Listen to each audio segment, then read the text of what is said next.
क्या आपको या आपके किसी अपने को ईवीएन यानी अवैस्कुलर नेक्रोसिस डायग्नोज हुआ है और डॉक्टर ने सीधे सर्जरी की सलाह दी है, लेकिन क्या हर ईवीएन पेशेंट के लिए सर्जरी जरूरी होती है? क्या कुछ केसेस में बिना सर्जरी के भी पेन और कंडीशन को मैनेज किया जा सकता है? और आखिर आयुर्वेद ईवीएन में कैसे हेल्प करता है? क्या वो सिर्फ दर्द कम करता है या डिसीज की प्रोग्रेशन पर भी काम करता है? आज के इस वीडियो में मैं आपको आसान भाषा में समझाऊंगा कि ईवीएन आखिर होता क्या है, सर्जरी कब सच में जरूरी होती है और क्यों सर्जरी का डिसीजन लेने से पहले आयुर्वेदा को समझना बहुत जरूरी है। अगर आप या आपके फैमिली में कोई ईवीएन से जूझ रहा है तो ये वीडियो आपके लिए बहुत यूजफुल होने वाला है। पिछले कई वर्षों में मैंने ऐसे बहुत से पेशेंट देखे हैं जिन्हें शुरुआत में सिर्फ सर्जरी का ऑप्शन बताया गया, लेकिन सही समय पर आयुर्वेदिक अप्रोच समझने के बाद उनकी कंडीशन और क्वालिटी ऑफ लाइफ में काफी इंप्रूवमेंट आया। सबसे पहले आसान भाषा में समझते हैं ईवीएन आखिर होता क्या है। हमारी हड्डियों को भी जिंदा रहने के लिए ब्लड सप्लाई की जरूरत होती है। जब किसी कारण से हिप जॉइंट या किसी बोन तक ब्लड फ्लो कम होने लगता है तो धीरे धीरे बोन टिश्यू कमजोर होने लगते हैं और डैमेज शुरू हो जाता है। इसी कंडीशन को ईवीएन कहते हैं। शुरुआत में सिम्टम्स बहुत हल्के हो सकते हैं, जैसे चलते समय दर्द, सीढ़ियां चढ़ते समय डिस्कम्फर्ट या हिप स्टिफनेस, लेकिन धीरे धीरे पेन बढ़ने लगता है और मूवमेंट रिस्ट्रिक्टेड होने लगती है। अब प्रॉब्लम यह है कि ज्यादातर पेशेंट को डायग्नोसिस के तुरंत बाद यही कहा जाता है हिप रिप्लेसमेंट सर्जरी करवा लीजिए। लेकिन यहाँ एक बात समझना बहुत जरूरी है, हर ईवीएन पेशेंट एक जैसा नहीं होता, हर स्टेज पर सर्जरी जरूरी नहीं होती और सबसे इंपॉर्टेंट, सर्जरी बोन रिप्लेस कर सकती है लेकिन बॉडी की इंटरनल इम्बैलेंस को ठीक नहीं कर सकती। यही आयुर्वेदा का रोल शुरू होता है। आयुर्वेदा ईवीएन को सिर्फ बोन डैमेज की तरह नहीं देखता। आयुर्वेद के अनुसार यह कंडीशन शरीर में लंबे समय से चल रहे इम्बैलेंस का रिजल्ट होती है, खासकर वात का इम्बैलेंस, कमजोर अस्थि धातु यानी bone tissue, poor blood circulation और क्रोनिक इन्फ्लेमेशन। कई पेशेंट में हिस्ट्री देखने पर पता चलता है कि लंबे समय तक स्टेरॉइड का यूज हुआ है, अल्कोहल कंजम्पशन ज्यादा हुआ है, पुरानी चोट रही है या डाइजेशन और मेटाबॉलिज्म लंबे समय से वीक रहा है। आयुर्वेदा इन रूट कॉजेस को बहुत इंपॉर्टेंस देता है। अब सवाल आता है, अगर सर्जरी इवेंचुअली करनी ही पड़े तो फिर आयुर्वेदा क्यों? क्योंकि आयुर्वेदा का गोल सिर्फ ऑपरेशन अवॉइड करना नहीं है। आयुर्वेद का मेन गोल है पेन को कम करना, बोन डिजेनरेशन की स्पीड को स्लो करना, जॉइंट फंक्शन इंप्रूव करना और बॉडी की हीलिंग कैपेसिटी को सपोर्ट करना।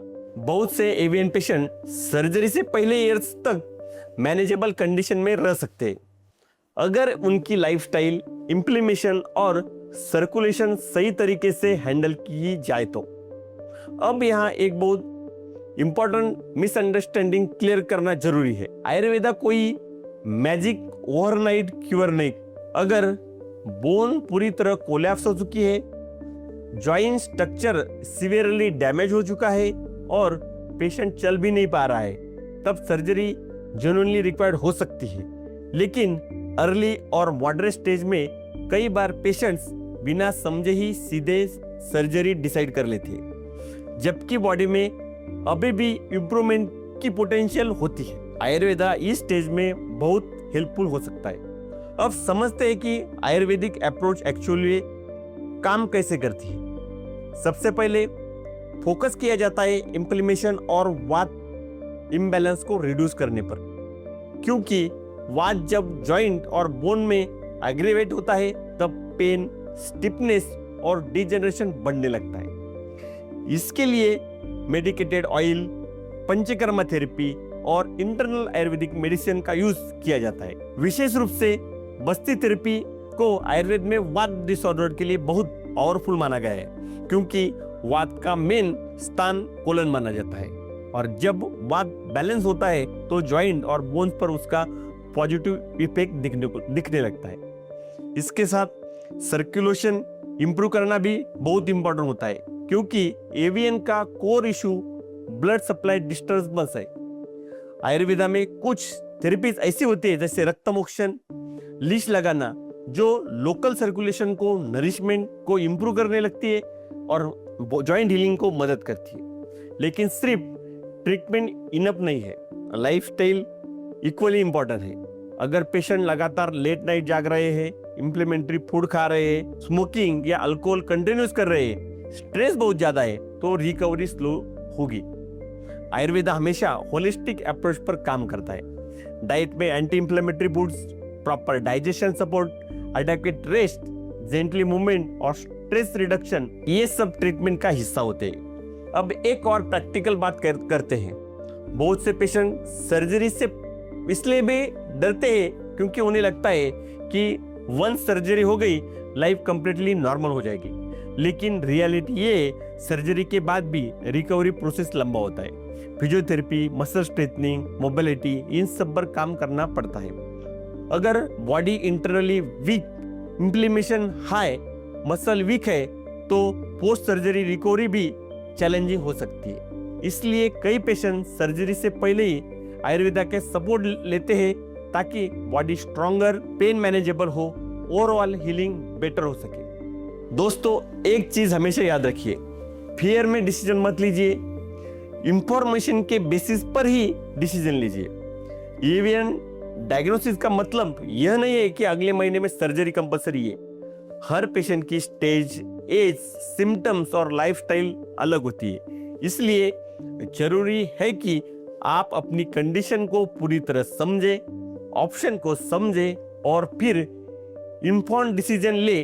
अगर आप भी एवीएन, हिप पेन या स्पाइन रिलेटेड प्रॉब्लम से परेशान है और आयुर्वेदा के थ्रू ट्रीटमेंट ऑप्शन को समझना चाहते तो आप गंगा हॉस्पिटल में कंसल्ट के लिए कांटेक्ट कर सकते हैं।